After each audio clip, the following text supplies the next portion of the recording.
Hello guys, बहुत बहुत स्वागत है आपका मेरे इस YouTube channel guys source study में। मेरा नाम है गाइस सौरभ कुमार। तो आज जो है गाइस मैं आपके लिए फिर दोबारा से क्लास 12th का गाइस हिस्ट्री का चैप्टर लेकर आ चुका हूं। चैप्टर नंबर गाइस आपका फर्स्ट है।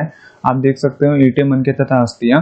और इस चैप्टर का गाइस ये पार्ट 1 है। ठीक है, इस चैप्टर का गाइस केवल नाम ही बदला है। इसका नाम जो है न्यू सिलेबस के अकॉर्डिंग बात करें तो हड़प्पा सिविलाइजेशन या हड़प्पा सभ्यता हो चुका है। और जो टॉपिक थे गाइस वो सबके सब सेम है, कुछ भी चेंजेस नहीं आया, केवल नाम बदला है। ठीक है, तो पार्ट 1 है गाइस। कहाँ से हम चैप्टर की शुरुआत करने वाले हैं, कहाँ से हम एंडिंग करेंगे, सबसे पहले आप मुख्य बिंदु देखिए ताकि आप इस चैप्टर में ऊपर रूप से जो है समझ पाए किस तरीके से चैप्टर को हमें पढ़ना है। तो सबसे पहले गाइस हम इस चैप्टर के अंदर मेनली बात करने वाले हैं हड़प्पा सभ्यता के बारे में। पूरा चैप्टर जो बेस्ड है वो हड़प्पा सभ्यता के ऊपर है। क्या होती है हड़प्पा सभ्यता मैं आपको बताऊंगा, और इस सभ्यता की खोज किस तरीके से की गई ये हम बात करेंगे। और हड़प्पा वासी जो थे, सभ्यता के जो लोग थे, किस तरीके से अपना जीवन निर्वाह करते थे ये हम देखेंगे इसके अंदर। और मोहनजोदड़ो के बारे में पढ़ेंगे जो कि सभ्यता का दूसरा खोजा गया सबसे महत्वपूर्ण स्थल माना जाता है। उसमें मेनली हम दुर्ग के बारे में पढ़ेंगे, निचले शहर के बारे में पढ़ेंगे, क्या अंतर था। और इसी को पढ़ के जो है गाइस हम यहाँ की नगर नियोजन पद्धति के बारे में जान पाएंगे। ठीक है, तो ये मोहनजोदड़ो थोड़ा सा इंपॉर्टेंट है, याद रखना जब मैं आपको पढ़ाऊंगा। सामाजिक और आर्थिक व्यवस्था देखेंगे किस तरीके से जो था ये लोग मनके बनाते थे, बाट बनाते थे, कहाँ कहाँ से हड़प्पा वासी का व्यापार होता था, किन किन चीजों को लेकर होता था ये देखेंगे। और बहुत ज्यादा मोस्ट इंपॉर्टेंट टॉपिक है इसकी लिपि। तो हड़प्पा लिपि क्या है, इसे अभी तक क्यों नहीं पढ़ा जा चुका है ये हम देखेंगे। ठीक है, इसी के साथ साथ गाइस हम यहाँ पर बात करने वाले हैं हड़प्पा वासी का धार्मिक जीवन कैसा था। मतलब ये कोई देवी देवताओं की पूजा करते थे या नहीं भी करते थे, अगर करते थे तो किन देवी देवताओं की पूजा करते थे, इस टॉपिक पे हम बात करने वाले हैं। और लास्ट में most of the important topic जो बोर्ड में बहुत बार आता है क्वेश्चन कि हड़प्पा सभ्यता का अंत किस तरीके से हुआ। ये बहुत ही ज्यादा इंटरेस्टिंग तरीके से जो है मैंने इसको लिखा हुआ है, जब मैं आपको पढ़ाऊंगा तो मैं आपको दिखा दूंगा। तो ये वाला गाइस मोस्ट इंपॉर्टेंट टॉपिक है इस चैप्टर से कि सभ्यता का अंत किस तरीके से हुआ। तो यही गाइस सारे हमारे मुख्य बिंदु हैं जिन पर हम बात करने वाले हैं सभ्यता के बारे में। और इस मुख्य बिंदु के अलावा इस चैप्टर में कुछ भी नहीं है।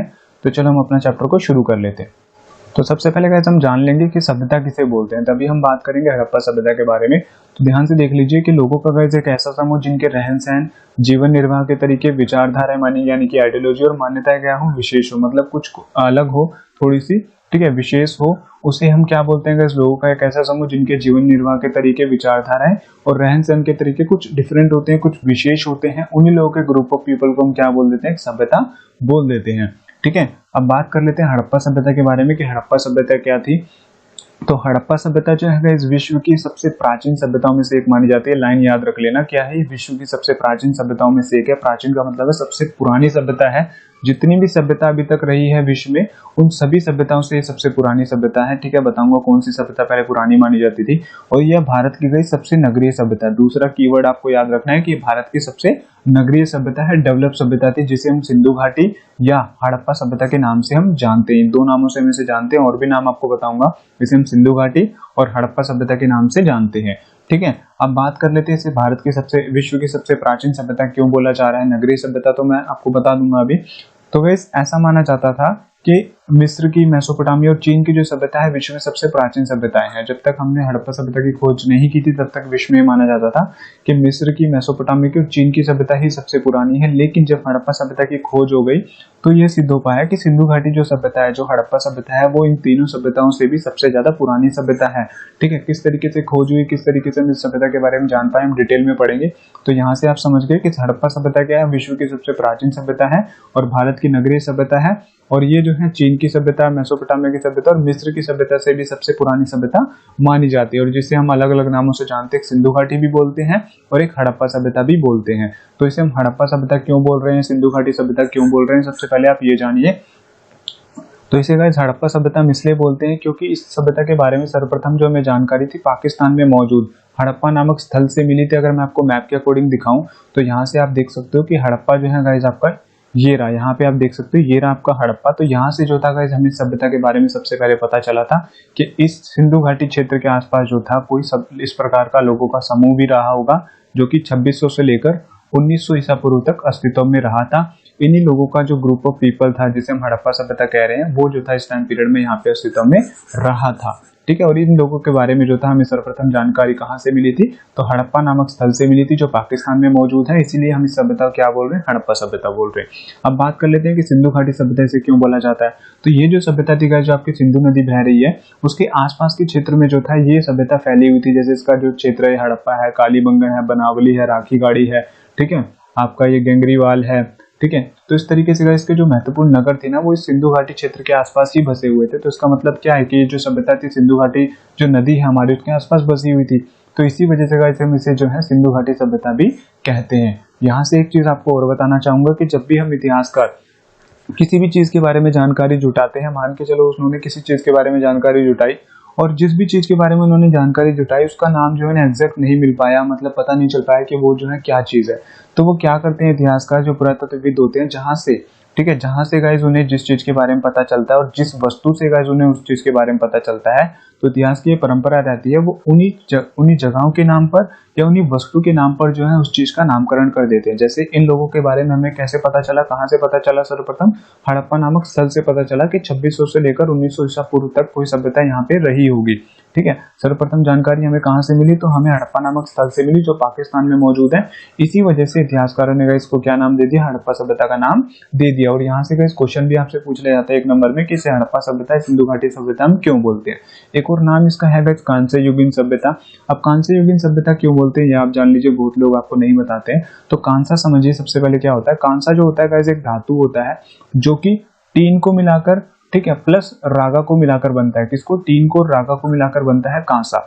तो गाइस ऐसा माना जाता है कि जो सबसे पहले कांसे का यूज करना शुरू किया गया था भारतीय उपमहाद्वीप में तो वो हड़प्पा सभ्यता के, इस सभ्यता के लोगों द्वारा ही किया गया था। तो इस वजह से गाइस इसे जो है हम कांस्य युगीन सभ्यता भी बोलते हैं। तो समझ गए इसे हम तीन अलग अलग नामों से जानते हैं, हड़प्पा सभ्यता, सिंधु घाटी सभ्यता और कांस्य युगीन सभ्यता के नाम से भी जानते हैं। और भी इसके नाम है वो मैं आपको नहीं बताने वाला हूँ क्योंकि 12th के लिए आपके इतने काफी है। ठीक है, तो यहाँ से एक बार गाइस अब मैप के अकॉर्डिंग देखिए इसके महत्वपूर्ण स्थल कौन कौन से थे। तो जैसे आप देख सकते हैं गेंगरीवाल हो गया, हड़प्पा हो गया, कालीबंगन हो गया, बनावली हो गया, राखीगढ़ी हो गया। मेरे एग्जाम में गाइस राखीगढ़ी से क्वेश्चन आया था डायरेक्टली बोर्ड के एग्जाम में मैप में। मांडा हो गया आपका, ठीक है, मोहनजोदड़ो हो गया, ये बहुत इंपॉर्टेंट है। शुत्का गेंडोर हो गया, अफगानिस्तान में पड़ता है। धोलावीरा हो गया, नागेश्वर हो गया, लोथल हो गया। तो ये गाइस जो महत्वपूर्ण सभ्यता के नगर थे, ठीक है, जिनकी एक एक करके जो था इतिहासकारों को जानकारी मिली। सबसे पहले जो था गाइस उन्हें हड़प्पा स्थल इस सभ्यता के संदर्भ में मिला, दूसरा गाइस उन्हें मोहनजोदड़ो मिला, फिर धीरे धीरे करके जो था अन्य स्थल भी चहुदड़ो, धोलावीरा, नागेश्वर, लोथल, ये सारे स्थल जो था मिलते चले गए। ठीक है, तो इस तरीके से जो था ये सभ्यता फैली हुई थी। अब बात कर लेते हैं कहाँ से कहाँ तक ये फैली हुई थी। तो ये सभ्यता जो थी गाइस अफगानिस्तान का शुत्का गेंडोर, यहाँ से लेकर जम्मू कश्मीर के मांडा, ये जम्मू कश्मीर का मांडा है। यहाँ पे यूपी में आपका पड़ता है आलमगीरपुर, ये नाम आप नोट डाउन कर लेना, आपकी बुक के अंदर नहीं है।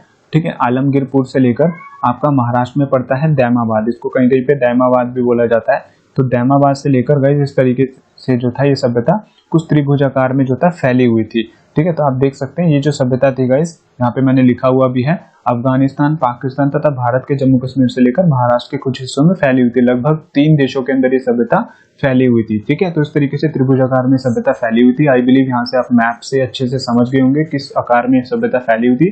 तो त्रिभुजाकार में फैली हुई थी, लगभग 3 देशों में जो था सभ्यता फैली हुई थी। और इसके महत्वपूर्ण कौन कौन से नगर है ये भी मैंने आपको बता दिया, और किस तरीके से मैप से क्वेश्चन पूछा जाता है ये भी मैंने आपको बता दिया। अब बात कर लेते हैं सभ्यता के बारे में हमें जानकारी कहाँ से मिलती है कि इस टाइम पीरियड में इस क्षेत्र में कोई सभ्यता भी रही होगी। तो इस सभ्यता के बारे में हमें जानकारी जो मिलती है केवल और केवल पुरातात्विक यानी कि पुरानी चीजों से मिलती है। जैसे ये लोग जो औजार बनाते थे, मोहरे बनाते थे, बाट बनाते थे, आभूषण यानी कि ज्वेलरी से पता चलता है। इनकी लिपि मैंने आपको बताया था ना, एकमात्र ये लिखित साक्ष्य है। और आवाज की जगह गाइस यहाँ पे आपको आवास लिखना है, यानी कि इनके घरों से हमें पता चलता है कि इस टाइम पीरियड में कोई सभ्यता भी रही होगी। मनकों से पता चलता है। तो ये गाइस कुछ पुरानी चीजें हैं जो लोग इस सभ्यता के ये यूज में लाया करते थे। इन सब पुरानी चीजों के आधार पर जो है हम सभ्यता के बारे में जान पाते हैं। एक और इंटरेस्टिंग चीज यहाँ पे याद रख लीजिए, इस सभ्यता के बारे में यद्यपि हमें एकमात्र लिखित साक्ष्य मिला है जो है इसकी लिपि, जिसे हम आज तक नहीं पढ़ पाए हैं। क्यों नहीं पढ़ पाए हैं वो हम थर्ड पार्ट के अंदर हम बात करेंगे। ठीक है, तो इस सभ्यता के बारे में हमें केवल और केवल पुरानी चीजों से ही पता चलता है। अब बात कर लेते हैं सभ्यता के बारे में जो था कैसे हमें पता चला कि इस टाइम पीरियड में जो था सिंधु घाटी क्षेत्र के आसपास जो था इस तरीके की भी कोई सभ्यता रही होगी। तो यहाँ पे सबसे पहले आप सुन लीजिए ध्यान से कि ये सभ्यता के बारे में किसी एक व्यक्ति ने नहीं बताया कि यहाँ पे जो था 2600 से लेकर 1900 ईसा पूर्व तक जो था कोई सभ्यता भी रही होगी। यहाँ पे क्या है गाइस, इसको जो खोजने का क्रम है ना गाइस वो बहुत लंबा रहा है और वो क्रमिक रूप से रहा है। मतलब पहले कोई व्यक्ति आए, फिर कोई आए, ठीक है, कोई असमर्थ रहा इसकी जानकारी देने में, ठीक है, उन्हीं की जानकारी के आधार पर फिर दूसरे व्यक्ति ने खुदाई का कार्य शुरू करा, दूसरों ने जानकारी जुटाई। तो इस तरीके से गाइस कई व्यक्तियों के योगदान के पश्चात जो था हम इस सभ्यता के बारे में जान पाए हैं। तो कहें कि इस सभ्यता का जो खोजने का क्रम रहा है वो क्रमिक रूप से रहा है और काफी लंबा रहा है। ठीक है, तो बात कर लेते हैं सबसे पहले जो था इस सभ्यता के बारे में किसे पता चला था। और यहाँ पे एक और चीज बता दूंगा, जिन्हें सबसे पहले पता चला था वो इस सभ्यता के बारे में बता नहीं पाए थे। क्यों नहीं बता पाए थे वो आप जान लीजिएगा। तो भाई सबसे पहले जो था इस हड़प्पा नामक स्थल के बारे में, इस सभ्यता के बारे में जो था सबसे पहले बर्टन बंधु को जानकारी मिली थी। बर्टन बंधु को ना आपकी बुक में नहीं दे रखा है पूरा प्रॉपरली नाम, तो याद रख लेना। बर्टन बंधु दो इंजीनियर अंग्रेज भाई थे, एक का नाम था जेम्स बर्टन, एक का नाम था विलियम बर्टन। तो ये क्या कर रहे थे गाइस 1856 में, ये कराची से लेकर गाइस लाहौर तक, दोनों आपको पता पाकिस्तान में पड़ते हैं। तो ये क्या कर रहे थे, रेलवे लाइन बिछा रहे थे। जी बिल्कुल, 1856 में दोनों इंजीनियर भाई क्या कर रहे थे, रेलवे लाइन का निर्माण कर रहे थे।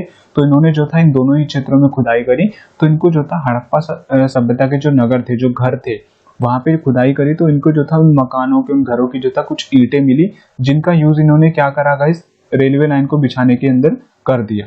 ठीक है, तो ये गाइस उस टाइम पीरियड में इनकी सबसे बड़ी भूल ये रही कि ये लोगों को ये नहीं बता पाए कि इस टाइम पीरियड में जो था कोई सभ्यता भी यहाँ पे रही होगी। अब क्यों नहीं बता पाए, आप सिंपल सा मुझे खुद रीजन दे सकते हो भाई, क्योंकि ये लोग इंजीनियर है, ना कि कोई पुरातत्वविद है, ना कि कोई इतिहासकार है कि कोई पुरानी चीज को देखकर उसका बता पाए कि क्या है, कब से बिलोंग करती है, राइट, नहीं बता सकते ना। तो इस वजह से गाइस सबसे पहले तो जो था जेम्स बर्टन और विलियम बर्टन को इस सभ्यता के संदर्भ में कुछ अवशेष मिले थे, जैसे ईंटें मिली थी रेलवे लाइन का निर्माण करते समय, जिनका यूज उन्होंने रेलवे लाइन के निर्माण में कर दिया था। लेकिन ये नहीं बता पाए थे कि इस टाइम पीरियड में कोई सभ्यता भी रही होगी। तो इनका मत जो था उस टाइम पे वेस्ट हो गया था। ठीक है, अब बात कर लेते हैं इस सभ्यता के बारे में। सर्वप्रथम जानकारी जुटाने का कार्य किसने शुरू करा था, तो वो थे गाइस हमारे अलेक्जेंडर कनिंघम। यहाँ से आप देख सकते हो अलेक्जेंडर कनिंघम थे। इसको जानने से पहले आप यहाँ पे आ जाइए। भारतीय पुरातत्व विभाग की जो स्थापना थी 1861 में होती है कलकत्ता में। अभी भारतीय पुरातत्व विभाग क्या है, ये गाइस एक ऐसा डिपार्टमेंट होता है जो पुरानी चीजों से संबंधित जानकारी इकट्ठा करता है। ठीक है, तो ये भारतीय पुरातत्व विभाग की जो थी स्थापना की गई 1861 के अंदर, और इसके प्रथम डायरेक्टर बने थे गाइस हमारे अलेक्जेंडर कनिंघम। ठीक है, इन्होंने गाइस क्या करा था, हड़प्पा सभ्यता के संदर्भ में सबसे पहले रिसर्च का कार्य शुरू करा था। ये कहें कि कौन सा ऐसा व्यक्ति था जिसने सभ्यता को खोजने के लिए सबसे पहले प्रयास करने शुरू करे थे, तो वो थे हमारे अलेक्जेंडर कनिंघम। इन्होंने क्या करा गाइस 1853 से 56 के बीच में, यानी कि लगभग 3 सालों तक इन्होंने क्या करा गाइस, रिसर्च के टाइम पीरियड में इन्होंने हड़प्पा स्थल को जा जाके कई बार देखा। ठीक है, तो यहाँ से गाइस फाइनली उन्हें क्या हुआ, एक हड़प्पाई मोहर मिली। ठीक है, उस मोहर का जो था गाइस ये टाइम पीरियड नहीं बता पाए थे कि ये सब मोहर जो है कितनी पुरानी है, सभ्यता के लोग जो था कितने टाइम से यहाँ पर अस्तित्व में थे और कब तक रहे थे, ये नहीं बता पाए थे कि ये मोहर कितनी पुरानी है। और ये जो गाइस भूल थी ना अलेक्जेंडर कनिंघम की, इसी को हम कनिंघम का भ्रम कहते हैं। एक बार दोबारा ध्यान से सुन लीजिए क्या होता है। 1856 में जो होता है, अलेक्जेंडर कनिंघम जो भारतीय पुरातत्व विभाग के डायरेक्टर थे, वो हड़प्पा स्थल का कई बार दौरा करते हैं, और उन्हें क्या होता है गाइस, यहाँ पे एक हड़प्पा मोहर मिलती है और उसका जो है कालखंड नहीं बता पाते कितनी पुरानी है। और इसी को गाइस हम क्या बोलते हैं, इनका कनिंघम का भ्रम बोलते हैं। 2 मार्क्स के अंदर एक क्वेश्चन आता है कि कनिंघम का भ्रम क्या था, तो ये आपको याद रखना है कनिंघम का भ्रम किसे बोलते हैं। ठीक है, यहाँ से समझ में आ गया। इन्होंने जो था सबसे पहले सर्वप्रथम क्या था, रिसर्च का कार्य शुरू करा था हड़प्पा सभ्यता के संदर्भ में। उसके बाद क्या होता है, भारतीय पुरातत्व विभाग के अगले डायरेक्टर बनते हैं हमारे जॉन मार्शल, जो कि 1921 तक रहते हैं। ये क्या करते हैं, इस सभ्यता के संदर्भ में सबसे पहले खुदाई का कार्य शुरू करते हैं। तो यहाँ से क्वेश्चन बनता है कि सभ्यता के संदर्भ में सबसे पहले खुदाई का कार्य किसने शुरू करा था, तो वो थे हमारे जॉन मार्शल। ठीक है, जिन्होंने सबसे पहले सभ्यता के संदर्भ में जो था खुदाई का कार्य शुरू करा था। ठीक है, तो ये क्या करते हैं, ये क्या करते हैं, सबसे पहले सभ्यता के संदर्भ में जो खुदाई का कार्य शुरू कर देते हैं। और ये जो अकेला ये काम नहीं करते हैं, बल्कि ये दो भारतीय पुरातत्व जो भी होते हैं उनकी सहायता लेते हैं। एक का नाम होता है राय बहादुर साहनी, राय बहादुर दयाराम साहनी, दूसरे का नाम होता है रखाल दास बनर्जी। तो ये दोनों के साथ मिलकर क्या करते हैं, हड़प्पा प्रदेश में और जहां पर ये सभ्यता के इनको लग रहा था कि यहाँ पे सभ्यता हो सकती है, वहां पर ये क्या करते हैं गाइस, खुदाई करते हैं। और दोनों ही गाइस जो हमारे भारतीय पुरातत्वविद होते हैं इनको खोजने में सफल रहते हैं। 1921 में क्या होता है, राय बहादुर दयाराम जो साहनी होते हैं वो हड़प्पा को खोज निकालते हैं। उसी संदर्भ में गाइस जो हमारे रखाल दास बनर्जी होते हैं वो भी पीछे नहीं हटते हैं, वो क्या करते हैं, मोहनजोदड़ो को खोज निकालते हैं। और इन दोनों ही क्षेत्रों से गाइस इस सभ्यता के जो 2 महत्वपूर्ण नगर हैं, इस दोनों ही नगरों से गाइस इनको अन्य चीजें भी मिलती है। और इन सब जानकारी के आधार पर जो था, ये जॉन मार्शल जो हमारे भारतीय पुरातत्व विभाग के डायरेक्टर थे, उन्होंने क्या करा, इन सारी चीजों के आधार पर ये घोषणा कर दी कि इस सिंधु घाटी क्षेत्र में जो था कोई सभ्यता भी रही होगी। तो इस तरीके से जो था सभ्यता के बारे में हमें पता चलता है। सबसे पहले जो होता है बर्टन बंधु, जो कि 2 इंजीनियर भाई थे, वो खुदाई कर रहे थे। उनको जो था सबसे पहले सभ्यता के कुछ ईंटें मिली थी घरों की, लेकिन वो ये नहीं बता पाए थे कि ये सभ्यता भी रही होगी। फिर सबसे पहले इसके बारे में रिसर्च का काम हमारे शुरू करते हैं अलेक्जेंडर कनिंघम, जो कि इस सभ्यता का एग्जैक्ट कालखंड बताने में क्या होते हैं, असमर्थ होते हैं, प्रॉपर्ली नहीं बता पाते कि इस टाइम पीरियड में कोई सभ्यता भी रही होगी। उसके बाद गाइस आते हैं हमारे जॉन मार्शल, जो सबसे पहले खुदाई का कार्य शुरू करते हैं। 2 भारतीय पुरातत्वविदों की सहायता से वो काम को कर पाते हैं। एक होते हैं राय बहादुर दयाराम साहनी, दूसरे होते हैं रखालदास बनर्जी, और दोनों क्या करते हैं, हड़प्पा और मोहनजोदड़ो को सबसे पहले खोजे गए 2 इस सभ्यता के स्थल थे। पहला था हड़प्पा, दूसरा था आपका मोहनजोदड़ो। ठीक है, तो इन दोनों के आधार पर क्या होता है गाइस, वो विश्व के सामने घोषणा कर देते हैं कि इस टाइम पीरियड में कोई सभ्यता भी रही होगी। तो यहाँ से गाइस इसका ये है कालखंड, ये है इसका क्रमिक विकास, किस तरीके से सभ्यता के बारे में जो है हम जानकारी जुटा पाए। ठीक है, तो आई बिलीव यहाँ से आपको समझ में आ गया होगा। ये जो गाइस टॉपिक है ना आपका खोजने का क्रम का इस सभ्यता के बारे में, ये आपकी बुक की ना गाइस एंड के पेजेस के अंदर दिया गया। ठीक है, तो आपको मैंने स्टार्टिंग में बता दिया, कंफ्यूज मत होना, मैं इसलिए आपको बता रहा हूँ ताकि आपकी एक अच्छी पकड़ बन जाए, सीरीज वाइज आप चलते जाओ। ठीक है, तो उस तरीके से आप याद रख लेना, जहां से क्वेश्चन पूछा जाता है इसके खोजने के क्रम में मैंने आपको बता दिया, कनिंघम के भ्रम से क्वेश्चन आता तो वो आप याद रख लेना। ठीक है, तो इन्हीं खोजों के आधार पर गाइस पता चल गया कि इस टाइम पीरियड में कोई सभ्यता भी रही होगी, और स्वतंत्रता के पश्चात भी खोज का जो कार्य है निरंतर चलता रहा है, और अब तक लगभग इसके 1500 से अधिक स्थल जो है खोजे जा चुके हैं, जिनमें 900 से भी अधिक जो है भारत में ही पाए गए हैं।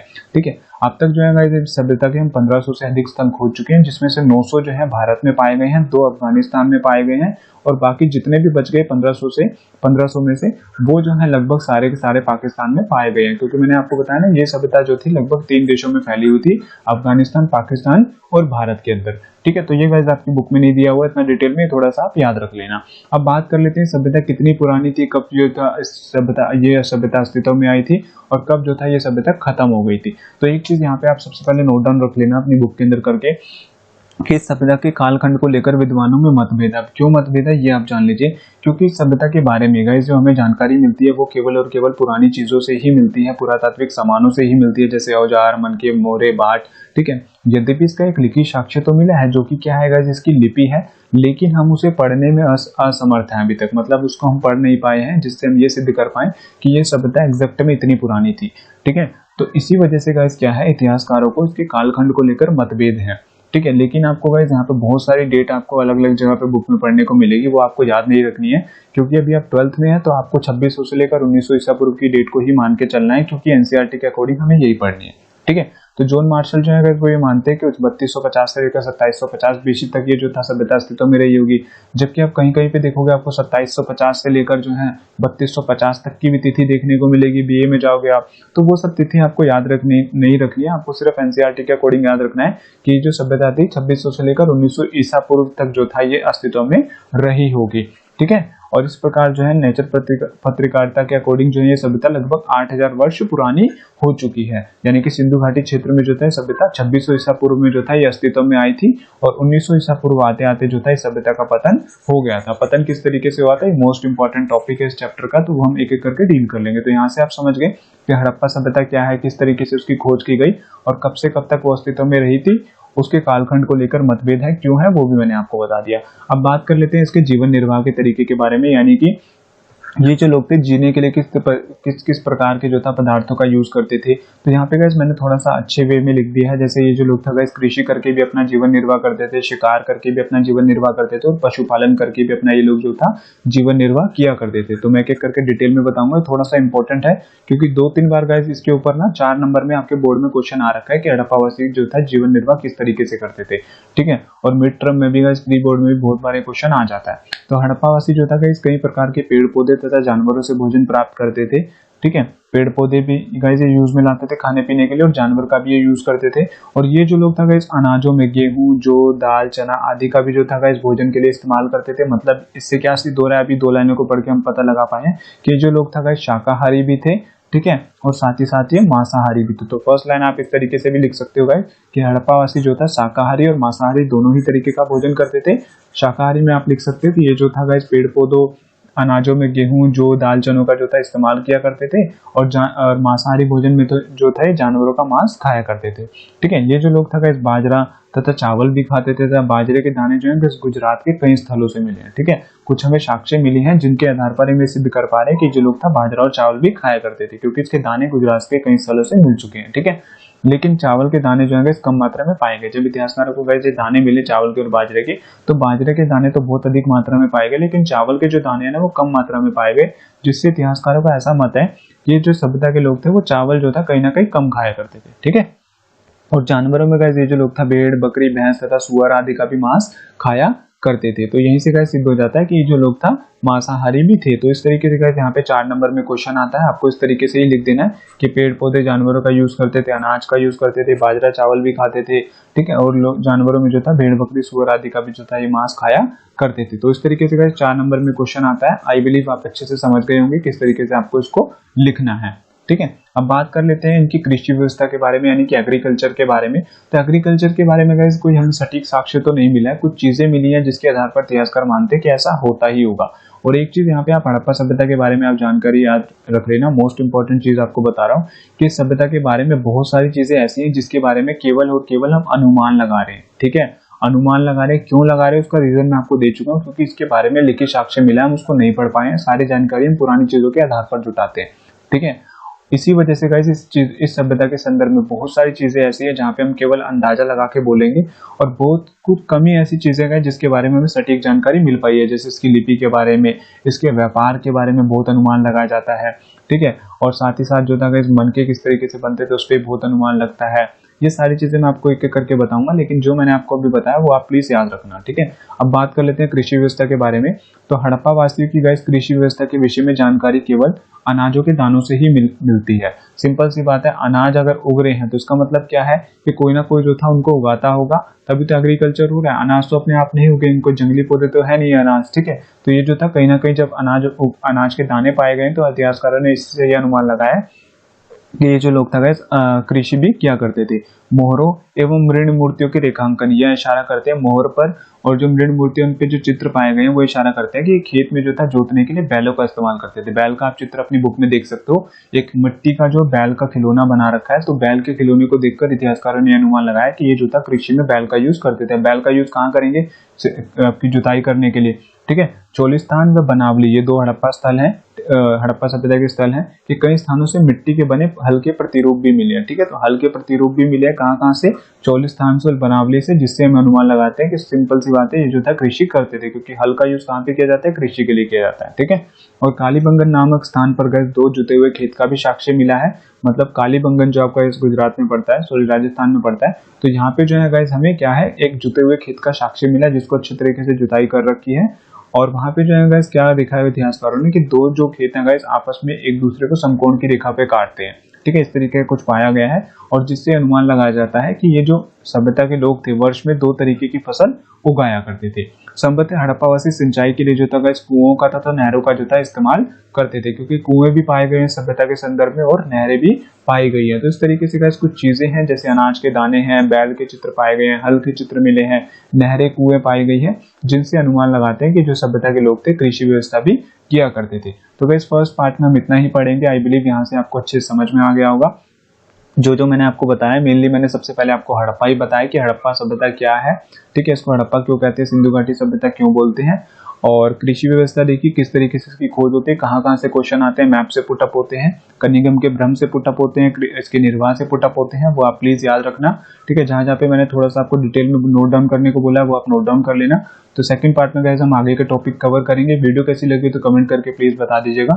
चैनल पे नहीं तो सब्सक्राइब कर लीजिएगा, ऑल पे पहले बेल आइकन को दबा दीजिएगा, क्योंकि कई बार गाइस बहुत सारे दोस्तों को नोटिफिकेशन नहीं मिल पाता है। ठीक है, तो मिलेंगे अपनी नेक्स्ट वीडियो में, तब तक के लिए guys thank you for watching my video.